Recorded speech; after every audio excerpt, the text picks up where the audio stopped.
আমার মা হসপিটালে ভর্তি। আমার মার অপারেশন করতে 30,000 টাকা লাগবে। আজকে সারা দিন ঘুরে ঘুরে এরোর কাছ থেকে হাওলাত করে করে মাত্র 10,000 টাকা আমি জোগাড় করতে পারিছি। আজকে দিনের মধ্যেই আমার মার অপারেশন করতে হবে। আমি ডাক্তারদের হাতে পায়ে ধরে হলেও আমার মার অপারেশন করব, করে আমার মারে আমি বাঁচাবই। আসসালামু আলাইকুম বাবা, আমি তোমার সাথে একটু কথা বলবো, তুমি কি একটু শুনবে আমার কথা? চাচা, আপনি আমার সাথে কথা বলবেন? কি বলবেন বলেন। কি আর বলবো বাবা, আমি একজন রিক্সা চালক। আমার মেয়েটা পড়াশুনোয় খুবই ভালো। ওর কালকে কলেজে অ্যাডমিশন ফি দিতে হবে, আর সেটা যদি আমি না দিতে পারি তাহলে আমার মেয়ে সুইসাইড করবে। সেটা 10,000 টাকা। আমি খুব ঘুরেও ম্যানেজ করতে পারলাম না কোথার থেকেও। তুমি কি আমাকে একটু সাহায্য করবে বাবা?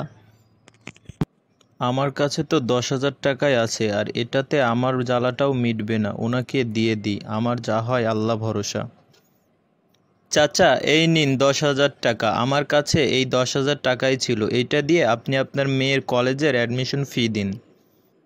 বাবা, টাকাটা আমি তোমার কাছ থেকে সাহায্য হিসেবে নিচ্ছি না। তুমি একটা কাগজে তোমার নাম, ঠিকানা, ফোন নাম্বার লিখে দাও। আমি তোমাকে মাসে মাসে অল্প অল্প করে একবারে দিয়ে দিব।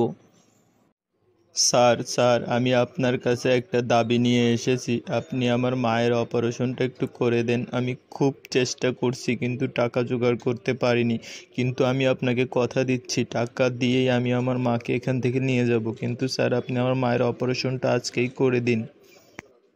আরে শোনো, তুমি এত অস্থির হয়েও না। তোমার মায়ের অপারেশন হয়ে গেছে, তোমার মা এখন ভালো আছে।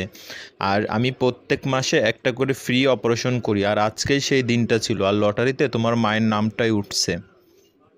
যাও, তুমি তাড়াতাড়ি যাও, তোমার মায়ের সাথে দেখা করো। তোমার মা তোমাকে খুঁজতেছিল। মানুষকে সাহায্য করলে আল্লাহ তার প্রতিদান দেন, কিন্তু সেটা যে এত তাড়াতাড়ি পাওয়া যায় সেটা আমি কখনোই ভাবিনি। আজকে আমি একজনকে উপকার করেছি বলেই আল্লাহ আমাকে এই সাহায্যটা করেছেন, আলহামদুলিল্লাহ। বন্ধুরা, তোমাদের কাছে আমার একটি প্রশ্ন। কোরআন শরীফের সবথেকে ছোট সূরার নাম কি? আমি আবারও বলছি, কোরআন শরীফের সবথেকে ছোট সূরার নাম কি? কমেন্টে বলে যাবা। ধন্যবাদ।